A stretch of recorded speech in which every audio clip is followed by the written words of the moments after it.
Forge the Narrative. Hey everybody, welcome to Forge the Narrative. My name is Paul Murphy, your host. We are the Bella Lost Souls podcast. This is episode 193. I'm joined today by Ricky Identon and Chris Morgan. Hey! Dow P for Power Fist.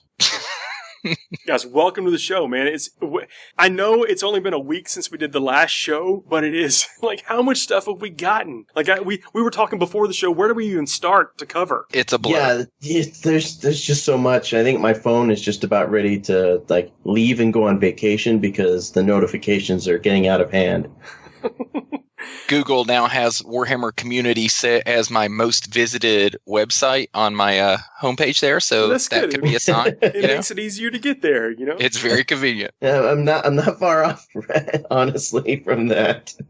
I've been doing some reaction videos on YouTube. The Forge Narrative YouTube page is active again. If you are not aware of that, we're doing almost daily videos that are in a response to the information we're getting from the Warhammer community site and their Facebook page and their property.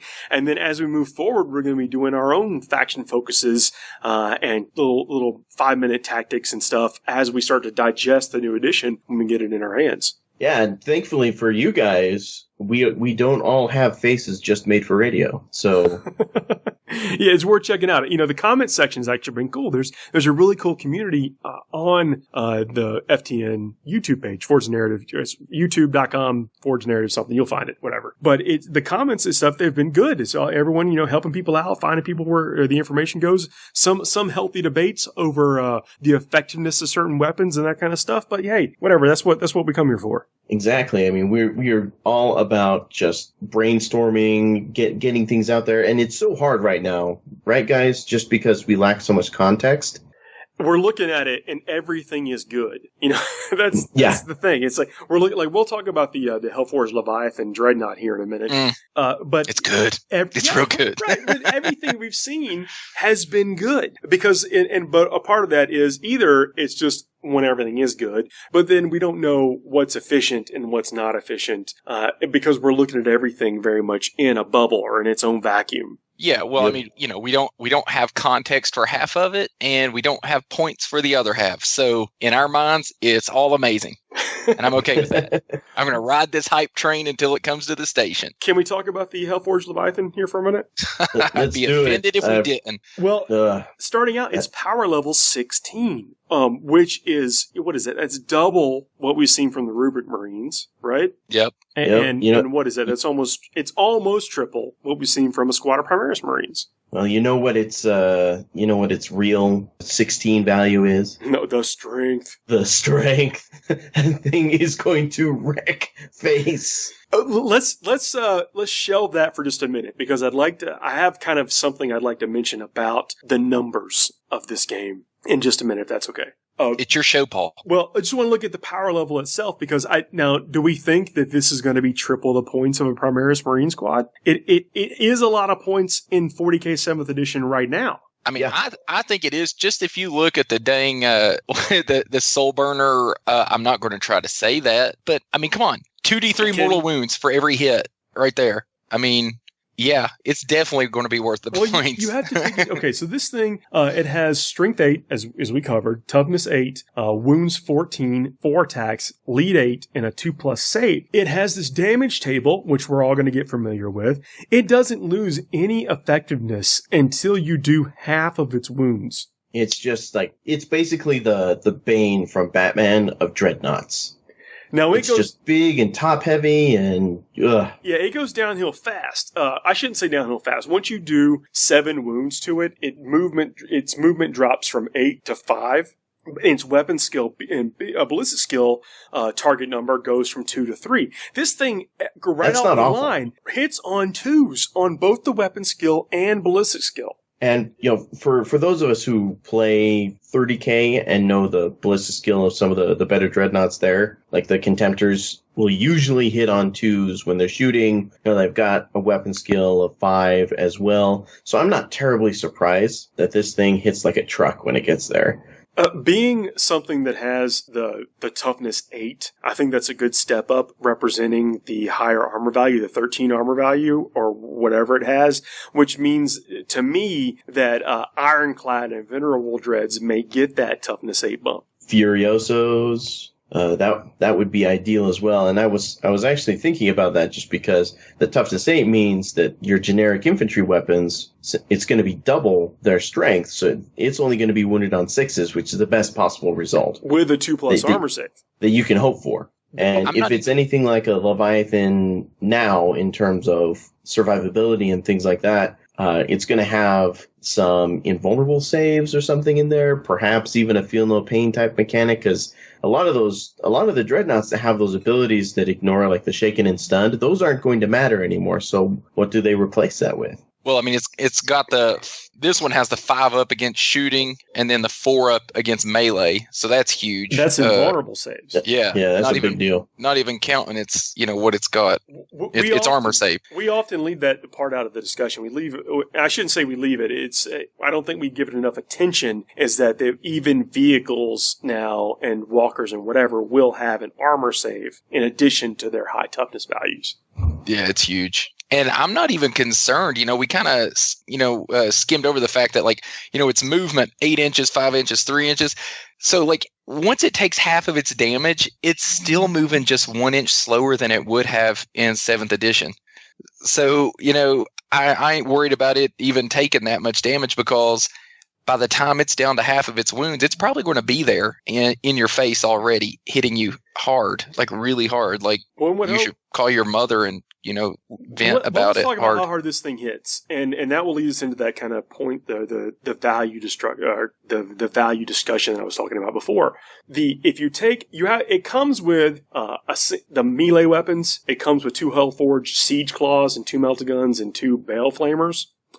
You can then sub those out for different weapons, and we'll talk about them in a minute. But both of its melee weapons are ’2 strength. And let's remember, there is no cap anymore. So the ×2 strength off of its strength 8 is a strength, 11 million.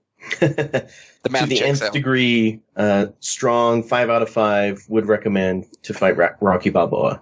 So here's my question. Why would you take the Hellforged Siege Claw over the Siege Drill? Is there something I'm not seeing there? The drill does 4 damage and has a -4 armor save. Yep. And the Claw Is 3 damage and a -3. and a -3. So where is the advantage of the Claw? You see what I'm saying? I imagine Is there something I'm that missing? what we're missing here is the point cost for each upgrade. And I think that's where the discerning customer is going to choose between the claw and the drill. It may also have something to do with built-in weapons. Oh, there it is. I'm looking at the Claw has the Meltagun, right? Yeah, it's got a Meltagun built into the claws. Which, I mean, a Meltagun does not suck, especially when you're up close, because you've got that D6 damage at a -4 to the opponent's armor save, and if you're within half distance, you roll 2 dice and pick the highest. So, there's definitely value in that. But the Meltagun, how kind of weird is it that the Meltagun, with all that power now in this edition, is probably the lamest weapon on this thing?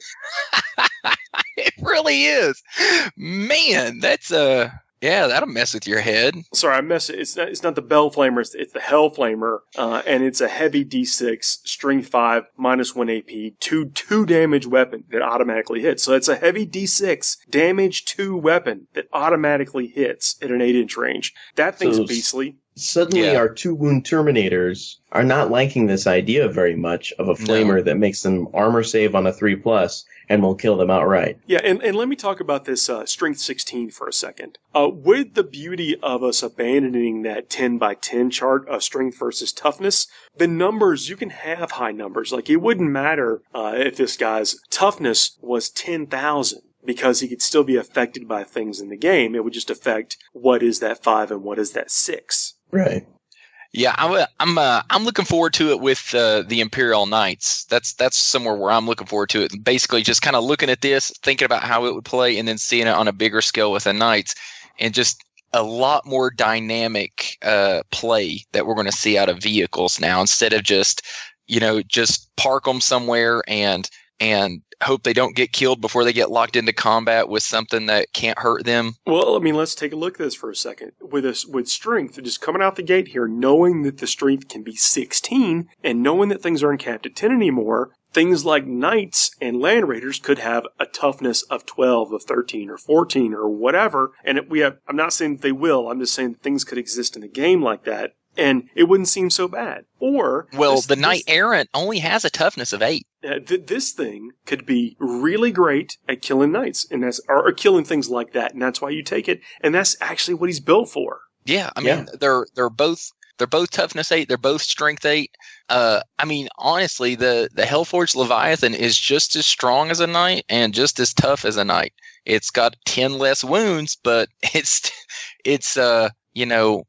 what 9 power points less too. So all these numbers, all these big numbers, having no cap on the numbers, give them such room to create these evocative stats that aren't limited to what they had before. And before they were, I didn't think that I didn't realize it that they were so limited, and maybe that's why certain things, I want to say sucked, but definitely weren't as efficient because they were playing with all these built-in limitations with how they created the stats. Yeah, and that made the D6 not as versatile as it can be as far as rolling dice go, because they kind of locked themselves into this very tight little room to play with, and now it's kind of they've unleashed themselves and they can really just kind of go wherever they want with these units. Well, and think about it from a different perspective as well, because anybody who's played with dreadnoughts or any kind of vehicle ever has always played that game where, all right, I want my butt facing or touching the edge of the table, if at all possible. Like there's always this cagey way, and you're always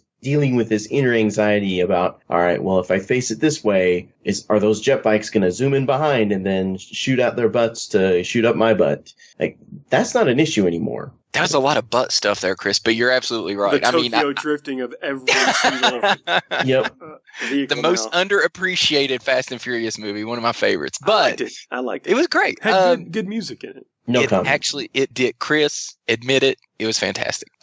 Anyway, I completely lost my train of thought. My Lion's Blade. I was running a Lion's Blade, and I had a Dreadnought in there, and that dude was he was hero to zero real quick. But I loved having him in there because there was a few instances where he was super useful, and he felt like a Dreadnought. It was like so cool. And then there were the other games where he just got shot off the table as soon as he hit in his pod. And so now my Dreadnoughts are going to feel like Dreadnoughts every game, and it's going to be amazing. I don't care. I don't care if they're like the most amazing unit out there, but they're going to feel like they should now. And well, let's talk about these awesome weapons here. The Butcher Cannon Array. We talked about the Hellflamer first, and so now on the Butcher Cannon Array, it's strength 8 with a -1 to AP, does 2 damage apiece. 36 inches, heavy 8. If a unit has any model slain by any Butcher Cannon in the shooting phase, the unit subtracts -2 from its leadership for the rest of the turn. That's so brutal. Oh, man. It's going to be huge for, I want to say battle shock, but for morale tests.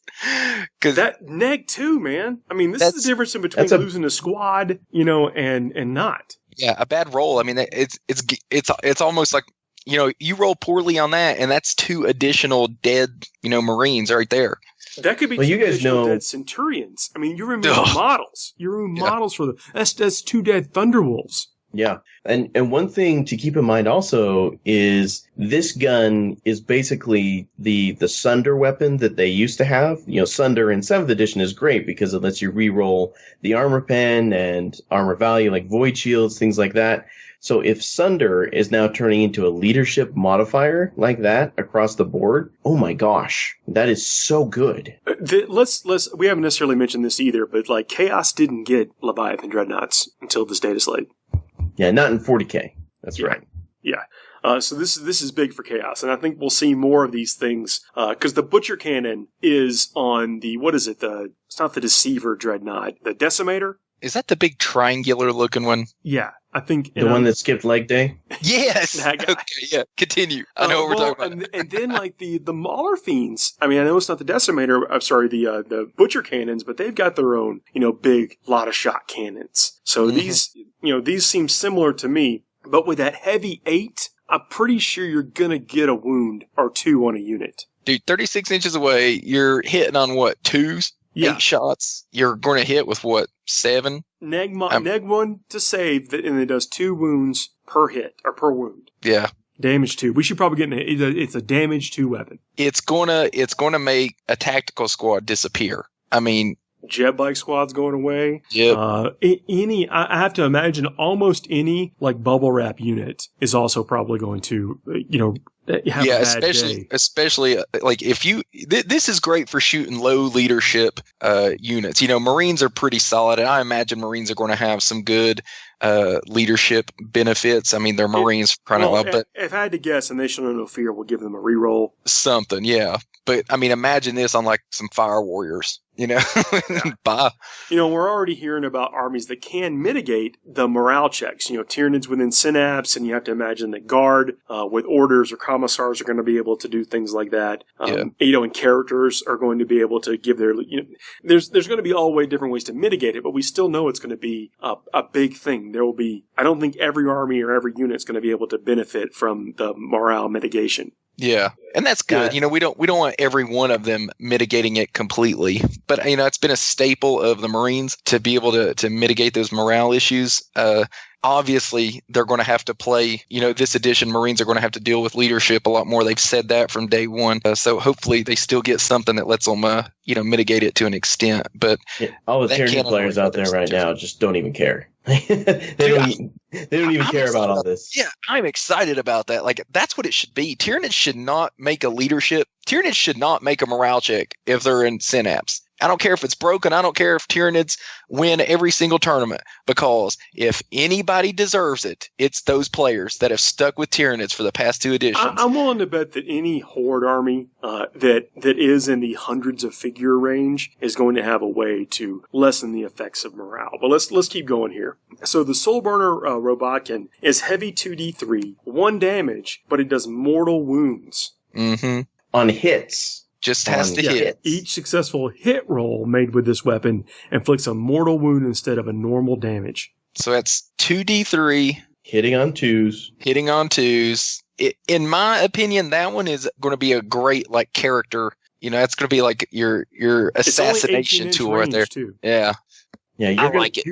You're going to have to play aggressive with that. And I think that the shorter range, the 18-inch range, is a good move on their part. Just because 18 inches is a significant threat range now. Well, it's also 18 plus its movement of 8. Right, but if you're going to move up to be in range of that, chances are the other, the enemy is going to be able to engage with you really quickly. Fair. Well, that needs to happen. If you're pumping mortal wounds out, I mean, we've seen that in Sigmar. Units that can sit back and throw mortal wounds downrange with without being threatened are very good in Age of Sigmar. So I'm happy to see that this isn't, some 30-inch, ranged gun. It's with 18 inches, do you take the risk and push up there to kill that model, or do you hold back a little? I like it. I know we're focusing a lot on this one thing, but there's a lot going on here in this data slate. And I think that these weapons, and especially the one we're going to talk about, may be things that we see going forward about how things are handled, like this Grav-flux bombard. It's another 18-inch range weapon, heavy D3, strength 9 with a -5 to save. That means 2+ armor save. Nobody cares.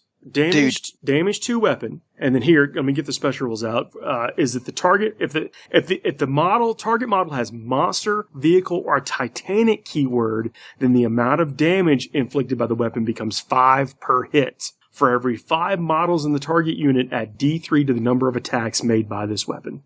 That is the most terrifying anti-tank weapon I've seen yet. I mean, that is stupid good. Strength 9. I think that this is an indication of what we can expect Grav to be. I know a lot of people are talking about, they're going to nerf Grav. They've got to nerf Grav. Well, I think it's less about nerfing Grav and more about making everything else also appealing. And that's what they said. Yeah, that's what we're seeing on this data sheet, is that the Butcher Cannon array is something that sounds great. It does a job, and it does it well, especially for leadership.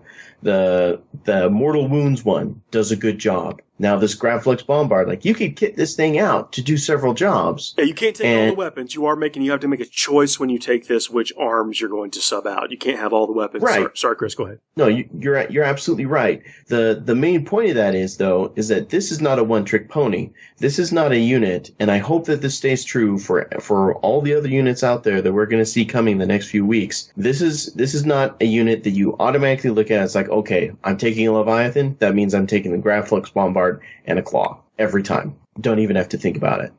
That's not what I want to see. This is the kind of walker that you can decide, well, in my area, I'm facing a lot of low leadership hordes, so I'm going to use the butcher cannon array.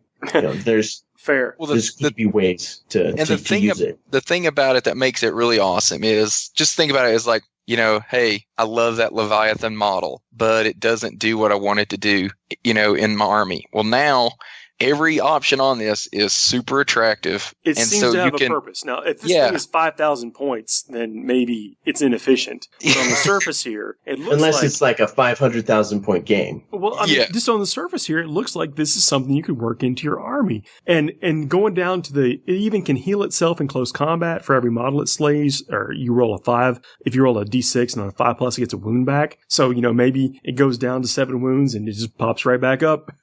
Go back to full efficiency. It does have the invulnerable save, 5+ invulnerable save against shooting or overwatch, and a 4+ invulnerable save against melee attacks. So you definitely want this thing to be in you're not scared. The thing can fight anything because it's got an invulnerable save. Yep, and invulnerable save is a big deal. Because that's the only thing that's going to protect you from stuff like another Grav-flux bombard or, This is one of those rules also. The containment breach, it blows up, and it does, if you kill the thing, it blows up around it. But below that, this rule Dark Fury. This is another one of those little kind of like sprinkle in teaser things we keep talking about. It says if this model is equipped with 2 melee weapons, it gains +1 attack. That means, as we suspect, that the 2 close combat weapons don't automatically give you the extra attack anymore. That's what I've come to understand, just from what we know so far. Now, that's just, again, we're taking bits and pieces here and there, Facebook comments, what we've seen, we haven't seen the real rule. That could be, maybe if you have 2 swords or something, you're getting the +1 attack. We don't know. But this thing getting a specific rule that says if it has 2 melee weapons, it gets +1 attack, leads me to believe that's not as common anymore. Yeah, what we've seen in Sigmar is typically if you're dual wielding weapons, you'll get to reroll ones to hit. So maybe that will make its way over into 40k. I'd be fine with that rule as well. So yeah, I like it. This guy's getting a +1 attack, but I think I'm okay with dual wielding weapons getting a reroll. It's one of those things, Ricky, that allows them to give, like, if a Howling Banshee is a unit that gets the benefit of an extra attack for having 2 weapons, then that gives them that makes them more valuable. Yeah. It gives them another slider to mess with if that's the case. So the faction keywords, this is very interesting because there's Chaos, Mark of Chaos, that's in brackets, and then Heretic Astartes, Legion. So that leads me to believe that you can pick the Mark of Chaos for it, pick your Legion, and they may have both have special rules that apply on top of this already impressive stat line. Yeah, that's a given right there, isn't it? There's no way they would. There's no way they would not let Chaos pick their marks and their Legion. I'm just pointing out the modular section, the keywords here, because then it goes in. That's the faction keywords, and then there are the base keywords, which are Vehicle, Dreadnought, Hellforged, and then Hellforged Leviathan Dreadnought. It's its own keyword. Yeah, I think that those are very deliberate and very specific for a reason. And they've already talked about how when you're doing your army composition, like armies of the Imperium will get access to the Imperium army, the stratagems. But if you're Imperium Space Marines and it's all Astartes, then you get the Astartes ones too. And if you're all from the same chapter, you get Imperium, Astartes, and those specific to your chapter. So I think that we're going to see a similar thing in the keywords for things like this Leviathan Dreadnought. I'm sure that certain legions are going to prohibit or discourage certain marks, mutually exclusive items, things like that. I wonder if they'll do the marks just like, if everything has this mark, you get these command points or these stratagems. I wonder if they're going to get stratagems based off of their marks and which god they're following. I commit. I'll be all Death Guard all the time. I might have some Death Guard people for you out of the starter box because I ain't using that junk. Death Guard makes the worst cosplay. Those Death Guard look awesome. I know that we talked a lot about the Primaris Marines, but those Death Guard look very impressive. They are the best Death Guard I think we've ever gotten, and that's coming off the back of already having very, very nice Death Guard models. Yeah, it doesn't do it for me. I don't understand the appeal of looking sick and gross all the time. But Definitely I will not, yeah. admit that the artistic skill involved in creating those kits is phenomenal. That's the most. That was like the politician line right there. No, because I respect the absolutely. skill, but I just don't like that aesthetic. No, like I don't want to be thinking about, pus and vomit while I'm painting my models. Not really my thing. That's what I'm thinking about no matter what I'm painting. You need to lay off the booze while you're painting, man. Oh man, I cannot wait to get them on the table and then seeing the Leviathan Dreadnought in this picture. Obviously, a Legion, a Heresy Death Guard. Anyway, I'm pumped, and I know where it said no one's talked about the Poxwalkers, and how what they're going to do or whatever. Not because we don't know really, other than what got spoiled by the faction focus on the Death Guard, which is kind of neat. They're getting some very interesting rules that I think that are they're getting rules that make sense for Nurgle, and I think that's what they kind of struggled with over the generations of how do they farm out the universal special rules to the Chaos Legions and have them still be unique and yet still have some kind of function on the table. Functionality is pretty much all we can ask for when we have such obvious choices in this edition for take this, don't take this. The ability to take the cool things that we want to play with is just it's going to make or break the new edition. I think that's probably where we're going, is that they're not bound to these universal special rules anymore. They can make each unit unique and more representative of what in our mind we think the unit should be doing without being handcuffed by this set of universal special rules in the rulebook. I just see magnet sales skyrocketing all across the world. Like every model that has multiple weapons is just going to get magnetized now.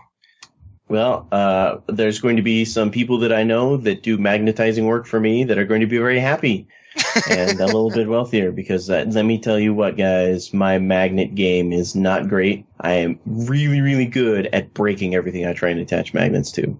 Yeah, I walked over to my buddy's house one time, and he's like, "You like my my Riptide?" I was like, "Yeah," and he just took his hand and slammed it on the top of it, and the thing fell apart into like a million pieces. I was like, "What did you do?" And he's like, "Check it out, I magnetized this."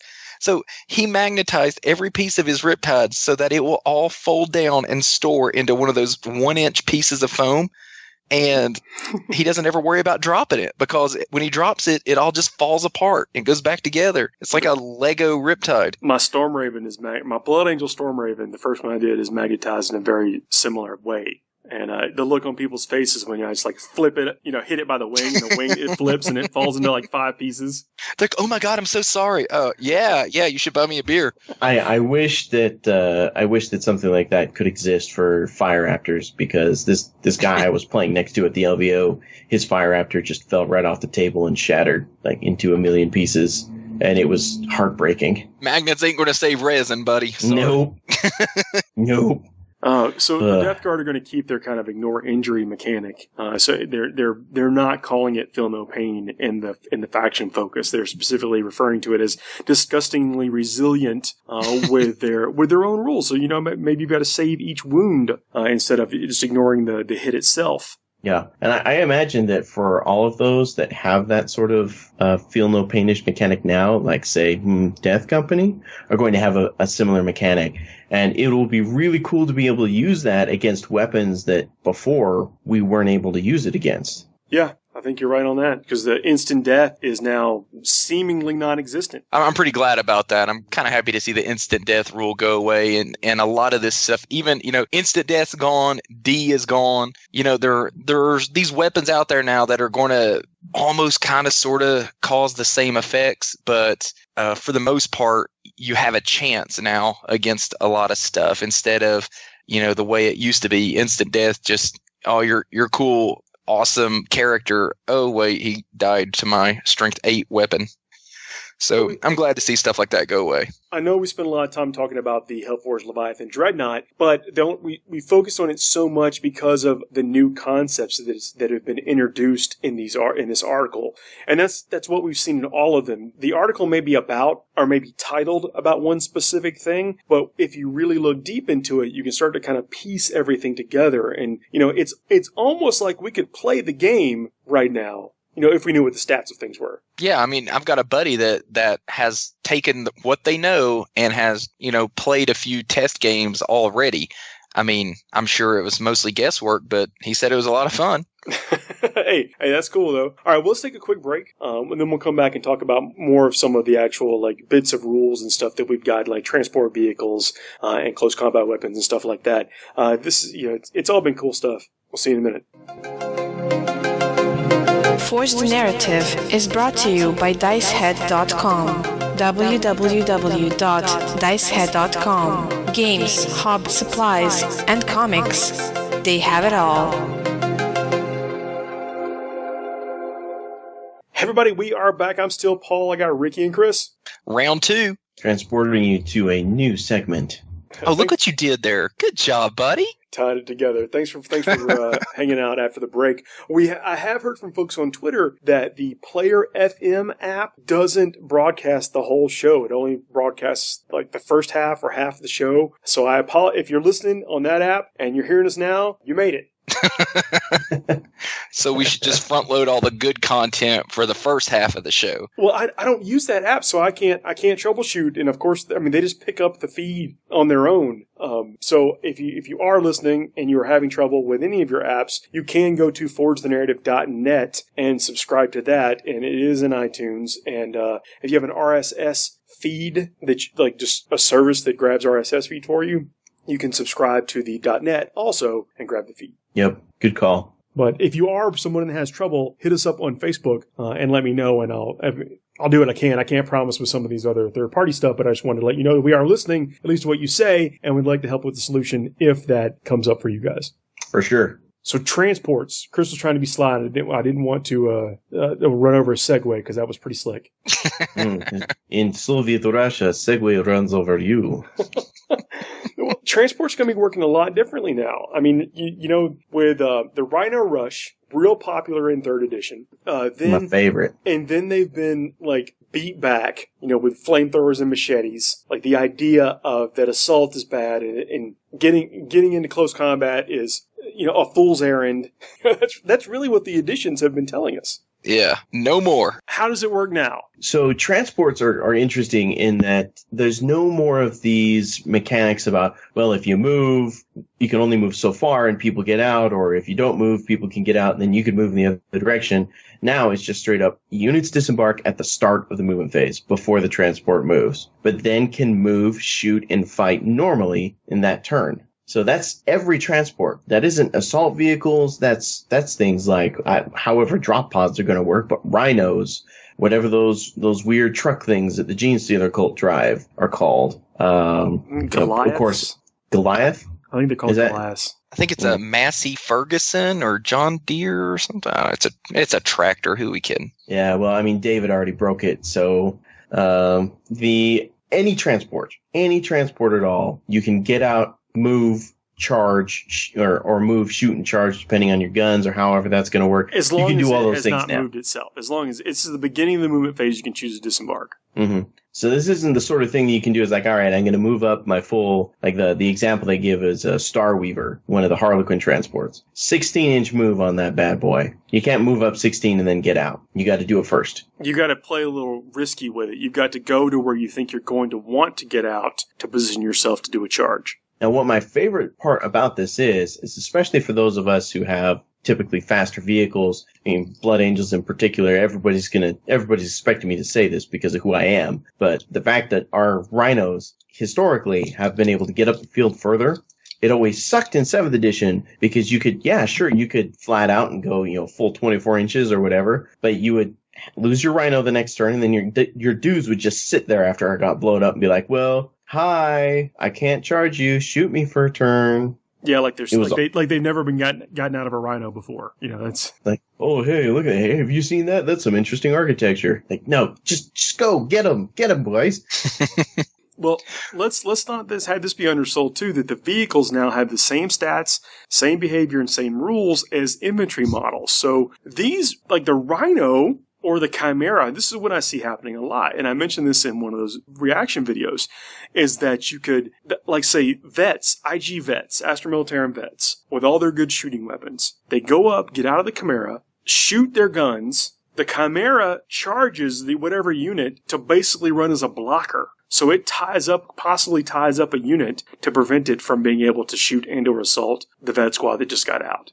And that can be useful even for setting up another charge. You get your dudes out of your transport, you charge for the transport first, it eats the Overwatch, and if it makes it into combat, because yes, I'm going to be giving you a freaking tire burn to your face with whatever wheeled vehicles and, whatever tracks do to people. It's not pretty, but it's going to happen. And then your valuable unit, the one that's going to do the damage, is going to charge in after that, safe from the Overwatch fire. And I liked how the Star Weaver had stats, like its combat stats, its close combat stats, were representative of the people that are piloting it. Yep. I think one kind of downside to this new method, though, is that, before the vehicle could move up, the assault vehicles could move up 6, the guys could get out, their 6, and then they could charge. So now it looks like we're going to lose a little bit of that because you're going to have to be parked there, and then on the next turn they're going to get out and move their movement and then charge. So I think we'll lose a little bit of movement on the charge.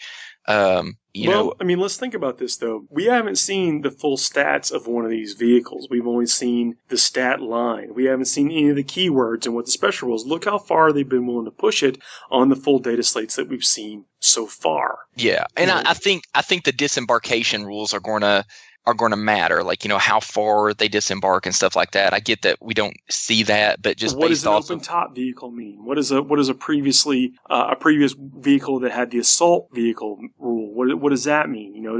There's going to be things that I think that will have better rules that are going to be better at the job you're talking about than any old generic vehicle. Yeah, I'm glad you brought that up, Paul, because I imagine that things that had assault ramps in the past are going to provide some kind of bonus to getting up there and being able to make that charge. Yeah, it could be anything from extra charge distance, a re-roll of a charge, or more attacks on the charge. There could be, they can really do whatever flavor they want to throw in with it. Maybe it lets you advance in charge.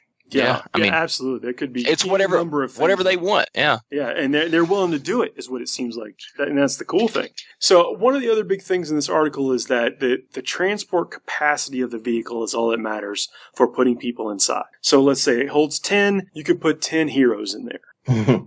Yep. Or three-man squads.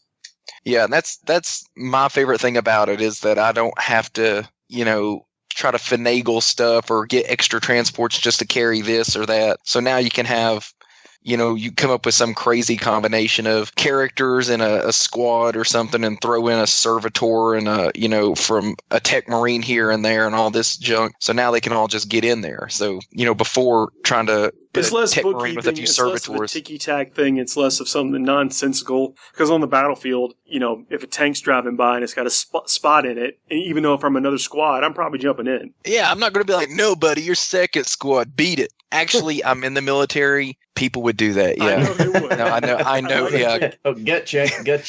No, that's I've done that to other platoons before, so I know we would do that. I take that back. Here's another thing you got to keep in mind, though, is if you have 10 heroes in one transport, what happens when you pull that one? Yeah, it does. Now it's you don't take an armor save, you're just dead. If you roll a d6 for every unit, and then you allocate wounds, but if it is a one model unit, you allocate the wound to the one model, and he's dead. It's not takes a wound, it is unit is dead. Yeah, that's kind of scary. Yeah, you remove the model. That's I think that's how they're saying it here. And this is that is scary. That's very scary. High risk, high reward. Hopefully.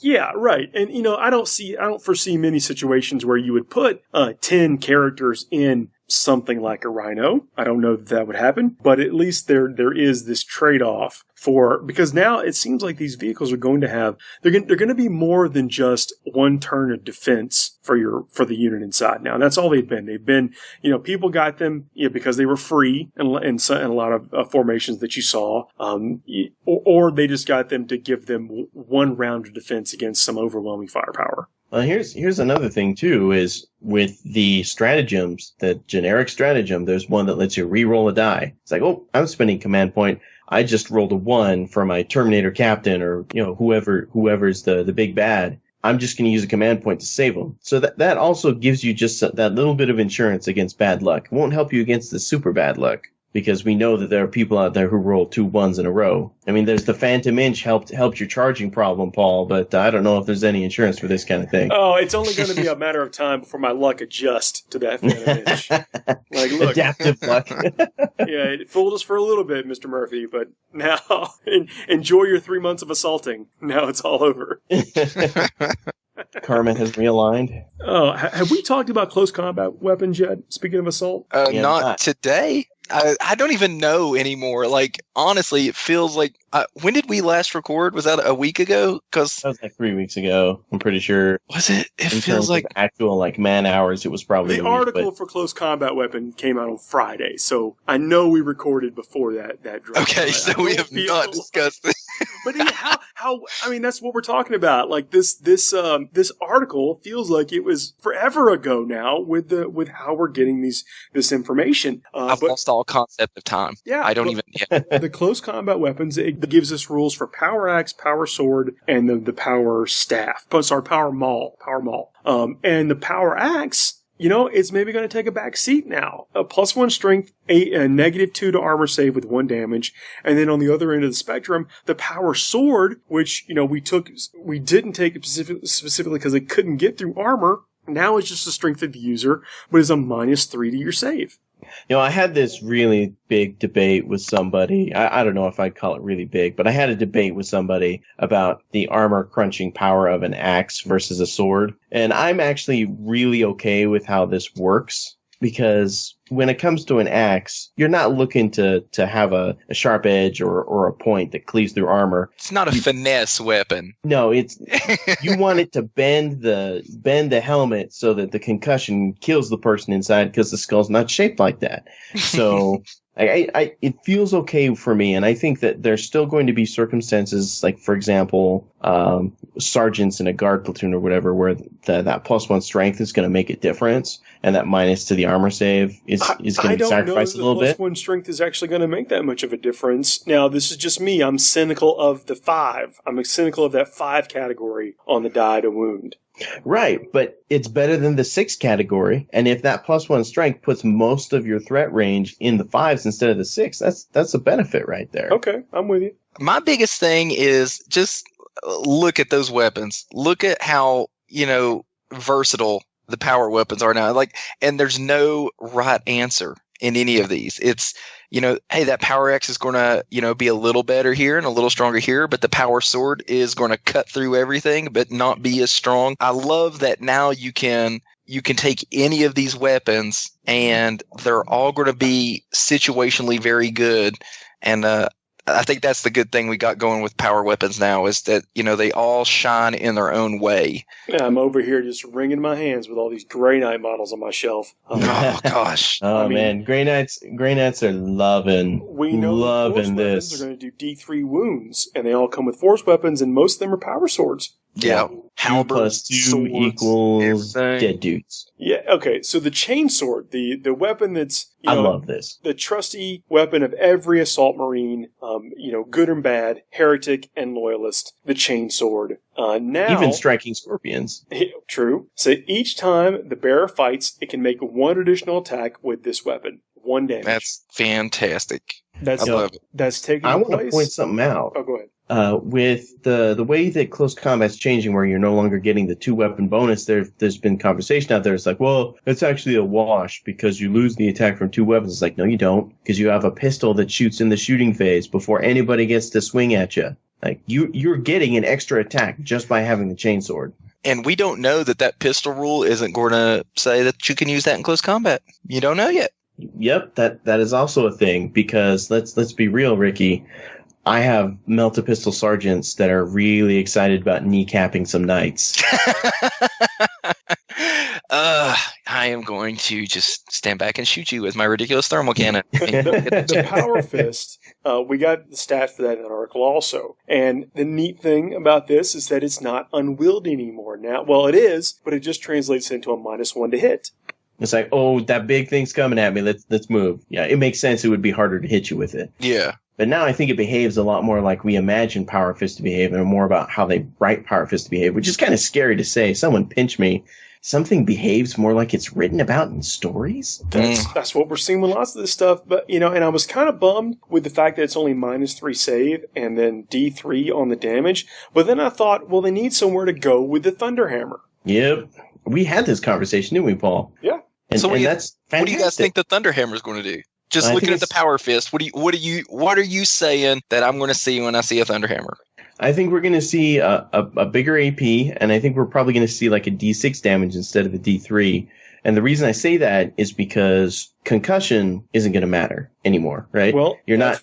Well, Chris, if I can jump in there, that's where, if we saw on the Dreadnought, the Leviathan Dreadnought, it said if you are a vehicle, Titanic, or whatever, then it's 5 damage. I bet we see something like that with the Thunderhammer. Is it Thunderhammer maybe D3? I wouldn't be surprised. It could be D3, but it straight up 3 on vehicles or something. I mean, something like that. The creative possibilities are much bigger now. It feels like that door swings open a little bit more, and they have a lot more leverage to sort of fine tune. Like, this is what we want this weapon to do. This is what this is designed for. And we're not just they're of course not stuck in this mindset of stats can't be higher than 10 and all that stuff. Can we talk about the important weapon now, the Reaper chainsword? Can we talk about that? Let's talk about that. Yeah. Thanks, guys. All right. The Reaper chainsword. What is it? D3 damage is good, but if you really want to kill something, try the Reaper chainsword. Deals a flat 6 damage to whatever it wounds. That's it. Seems good. It's going to be fantastic. So I am going to make buzzsaw noises and walk my knights wherever I want because they're no longer locked in combat by infantry. And then I will just use my chainsword on everything. How cool is that? Is that they're now we don't know what that means. If you can walk over them, walk out, do you ignore them for movement? How does that? We don't know what that means yet. But I think it's really cool that you're not going to get bogged down because that was one of the things I do on the regular. It's like, okay, there's a Wraith Knight over there, and he thinks he's going to take the relic. Nope, I'm just going to go lock him down with 40 zombies. Yep, and he can't shoot, can't do anything. And now it says that Imperial Knights, I don't know about Wraith Knights and stuff, but I imagine they're going to be able to. This one says they can simply walk over infantry models and leave combat while still being able to fire their weapons. That is huge for an Imperial Knight player. So first off, D's gone, big deal, no big loss. It's good for the game. But knocking out 6 damage for every time I hit, and then I'm just going to walk wherever I want. You're not locking me in, and I'm going to shoot my guns in my shooting phase, even if I stay in there fighting. That's awesome. I'm sure that the elfie ballerina dancers will be able to use some sort of jumpy, skippy doo-ha to get out. But, if Paul is intelligent about his zombie placement, maybe you don't give them enough room to make that full move. Yeah, just place them to where they can't get out or something. It's going to be interesting to see how that rule works. Yeah. I wonder if it's going to say you move them and they just have to move out of the way or what. So it'll be interesting to see. But, I mean, I'm fine being stuck in as long as I still get to shoot my guns. That's awesome. Yeah. And, I was going to say, and no blast markers that I'm going to hit myself with that thermal cannon. That's awkward when that happened. So I'm pretty pumped about that. I wish I could say that never happened to me either, but it did. I lost the tournament in Knoxville one time. I was doing pretty okay, and I was like, all I need is for this thermal cannon to hit, and then it scattered 6 inches and hit my other knight in the back. Didn't have shields there. Blew up my own knight with my own thermal cannon. Lost the game. It was great. Risk versus reward. It would have been great. It would have been a very clutch moment, but it was not. So otherwise, it was a fun trip. The finishing move segment this week is going to be about points for painting. And the reason I'm mentioning that, but first let me get into it, is that the finishing move segment is sponsored by Frontline Gaming. They've been a sponsor of us now for a while, and we're really happy to have them on board. And we talk about this a lot. Support the folks that support the things that you like. So if you've made it, 45 minutes into the show, hopefully that's enough to at least check out the Frontline Gaming website where they've got their FLG mats, their terrain, information on the ITC tournament circuit, and their web store. I mean, the quality guys, you probably know who they are. It's worth checking out their establishment. Absolutely. Those guys, they're full bore, 100% full steam ahead, supporting the hobby in so many ways. And we're very, very happy to be able to talk about them on the show. So with specific conversation about points for hobby and painting. Now, we talk in the finishing move segment a lot about how to do those extra steps on your models to spend 15, 20 minutes, 10 minutes, sometimes even less on your models to get that extra notice.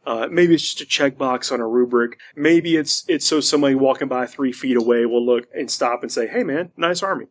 Yeah. That's better than a win, in my opinion, is when somebody comes by and compliments me on my army, because, let's be honest, at the end of the day, I put about 10 hours into the tournament and actually playing, but somebody complimenting my army, that's complimenting how many hundreds of hours or whatever that you spend. So yeah, I'm all about getting that little attaboy. No kidding. So with the ITC being what it is, which is a ranking for tournament performance nationally, internationally as well, people competing for overall wins in the ITC and competing for faction wins within their various brackets, and so we could be competing for the best Blood Angel player, Knight player, Tau player, Corsairs, whatever, the whole thing. If you're not familiar with the ITC, that's what it is. It is a series of tournaments that people attend to get points that all contribute to their annual ranking for overall and faction-based. Is that a fair description? It's a great excuse to talk a lot of trash to your friends. So that's my favorite part about it. Any of this stuff like this encourages participation. And so with that in mind, what I've been helping them do is put together a track for the hobby side of it as well. So not only does the ITC track tournament performance, just win, your wins and your overall cumulative wins over the course of a season, it will soon, hopefully, also track your hobby scores. And so not only can you compete for, I'm going to use Blood Angels as the example, the best Blood Angel tournament player, you could also be competing for the best appearance as a Blood Angel player. The thing that I like the most about this is that it's another way that we can reward people who appreciate the hobby in different ways. I mean, on Forge and Narrative, we're all about, bring your A game to every part of your army. That could be display board, that can be paint job, that's the game you play on the table, the way you treat your opponent. But in the community, sometimes it's a little bit undersold how important the hobby aspect is. And the people that want to compete for that, maybe they're not playing to win the tournament, but their effort in putting their army together deserves recognition. Yeah, absolutely. So this will not replace, will specifically not replace how any organizer wants to score, to reward painting awards. It's still, everything is completely up to the organizer as well. But let me tell you how the first draft will be up for viewing soon. And what it was compiled between all the major events. There's a Facebook group for ITC tournament organizers. You've heard us talk about it on the show before, but it's a pretty active group. If you run even the smallest ITC event, you're welcome in the group. It's managed by the guys that manage the ITC circuit, Frontline Gaming. So getting added is not an issue. But all the major organizers, there was a active discussion, and people were posting up what their rubrics were, what their criteria were for awarding best painted in their area at their major events. So the task was essentially to kind of prime the pump. I primed it with several questions that we used at the FTN seasonal events, and then translated and migrated into things that were used at Warzone Atlanta, and then got things from things like the Nova Open, LVO, all these things factored into getting, and I'm mentioning names that you recognize, but everyone who posted up what their criteria was for best paint got factored into what I believe are 20 very much objective questions, 10 focused just on painting, 5 on hobby, and then 5 on display and theme. And objective is the operative word, right? The goal for that, of course, art, anything to do with art, we could have 3 weeks just talking about how some people like better than others. But there are certain yes or no questions that you can create to ask about what someone's done with their army. And those sorts of things are the things that we want to focus on the most with the hobby track. one of the directives here, I think, was to not force people into painting a certain way. That was one of the missions, I think, that we all kind of agreed on before we went into this endeavor, is to not force people down a certain path of painting, like 3-color minimum. Try to avoid some of those old tropes that, because that art really is. It's a huge universe of things that all boil down into what is a good-looking army. And I know that the tournaments have kind of gone past, well, you max the rubric, so you're going to win the tournament for painting. It's still going to come down to the judge's choice. This is not about limiting a judge's ability to, or a tournament organizer specifically's ability to award the best painted. This is simply to create a uniform thing that can be tracked alongside tournament scores to also crown hobby participation winners throughout the season. I mentioned it to a buddy of mine when you and I were talking about it. I mentioned it to a friend about like that this was in the process, and like, because he's real big in painting, and I was kind of wanting to gauge his reaction to it. And he is like super pumped. He's not a tournament player, and now he's like excited to go to tournaments because now he feels like his contribution to the hobby is going to be rewarded, and he can compete kind of nationally now just by going to events and seeing how he stacks up to the other attendees, to the other painters out there. So it's going to generate excitement. I think it's going to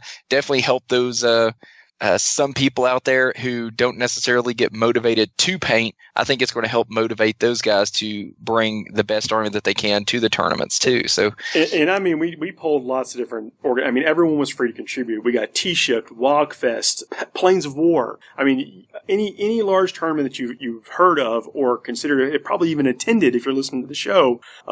They've had the opportunity to get into this and contribute their ideas, and everyone's been very. They've responded to it very well. Yeah, I'm pretty eager to use it. I'm hoping that we'll see this on Best Coast pairings as well, so that I can go through and just be, click the buttons down it for each player. One-stop shop style. Yeah, that will make it super easy. So I don't code, but I will say, and so I don't want to like say this has happened or already, but I can tell you that they are also very keen to do that, to where you may even get an opportunity to see the pictures of the armies that are the top categories of whatever faction. Like there'll be a place you'll be able to get to view the pictures also. Well, Best Coast pairings, you can already, take a picture of the list and that'll populate that way. So I don't see that as a stretch at all, that I, as a tournament organizer, I can pull mine out or pull my camera out and take a picture of it and, and post it just like I would post their list to Best Coast pairings and let people pull it up and see it. That'd be super cool. Again, this is not me trying to say how people should use this because this will be put up for review and people will get, it needs to go through another draft, I think, probably, to kind of make it almost like foolproof in my opinion. But right now, once this goes up, I think there will be ways for people to have it, apply it to however their tournament is scored. So you could either take it for, right off the rack and use it as it is, or those check boxes will simply equate to a certain amount of points in your own tournament scale, and then you could use it that way. Or just make sure you check the boxes in Best Coast pairings, and then still do your own paint however you want your own event. Yeah. I think that was my big concern when you had first mentioned this to me, is how is that going to affect my events? But the fact that it doesn't affect my event is fantastic. So I can run my event however I want, and really it's just I owe it to the player. As a tournament organizer, I own it to the player, if I'm reporting to ITC, to go ahead and knock out this rubric for them so that they can get their points. So if it can, or it doesn't have to affect the way I run my tournament. So it's just a little extra step to entice, participation in that aspect of the hobby. And, I can still run my tournament how I want to. So, that's great. This is real talk here for a second. Beautiful armies at your tournament means you'll have more people the next time you run the tournament. Yeah. It's true. It's absolutely true. Good models on the table is a fun experience for everybody. It's a good experience for you with the satisfaction that, hey, I did this. This is cool. I'm getting rewarded for it. It's cool for your opponent because now they have this cinematic competitive game that they're playing. It's so much better than the Grey Legion. Yeah, for real, man. So again, this is still a little bit in its infancy, but the major events have responded well to the idea that this is something that could be tracked going forward. And I think we may be able to get it implemented for this season, and certainly, off to the races once 8th edition hits. Yeah, I would like to see it like as soon as 8th hits. I would love to be able to just start running it with my tournaments. I'd be super pumped to do that.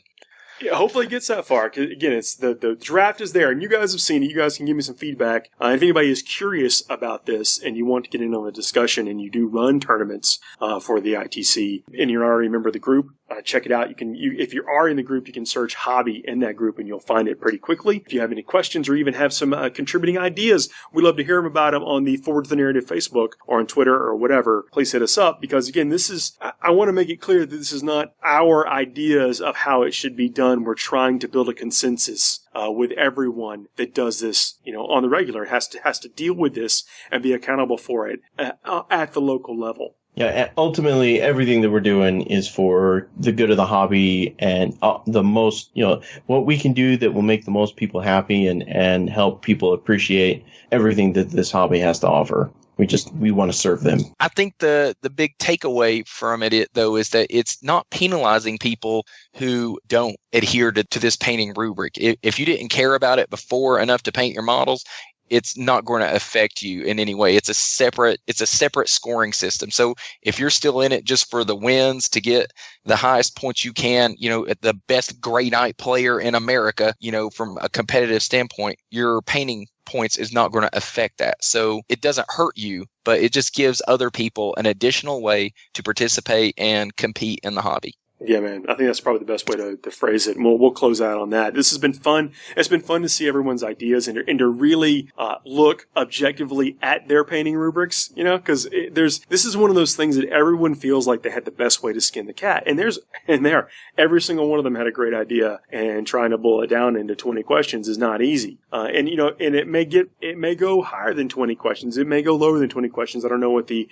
actual revised thing to be, but this will be floated out to get consensus before it gets implemented, of course. But then the idea is to adopt it for tracking hobby points and have it also be easy to implement through the Best Coast Pairing app. Awesome. No, guys, that's all I got for tonight. I mean, I know we talked a lot about that one model, but there's so much on that data slate. Not to mention, that we know that we're getting the two Marine books from Forge rolled right out of the gate, the Heretics and the Loyalist. It's a great time to be playing 40k, guys. Absolutely. And that model is a fantastic barometer for what we can expect of so many other models in the game. So I don't feel too bad talking about it the entire show. It's so cool. I'm going to be in Nottingham June 17th. That happens to be the day that 40k 8th edition is released. Probably going to have you pick up a few things for me while you're there. I am very excited about that. I think it's going to be just a madhouse. I mean, I'm going to try to capture as much of the enthusiasm going there at Warhammer World as possible and post that up to our Facebook page and Twitter and stuff. Yeah, I'm going to a midnight release party of like a full all-nighter game fest with the new rules on the 17th. There's tons of stuff going on in my area. It's really cool to see everybody pull together for it. So yeah, we're gonna try to have one at midnight in Gate City. So the town where everybody's asleep by 9 o'clock. We're gonna be up at midnight. You better alert the authorities. So yeah, I better. Yeah. Sadly, I probably should. Yeah. What ruckus is going on here? What in tarnations is this? Well, guys, thanks for talking with me tonight. And we're going to be, who knows what we're going to get in between now and next week to talk about. But I can imagine that we're going to have some pretty good shows coming up with all the content we can expect to see. Yep. Keep your ears open, folks. Good night.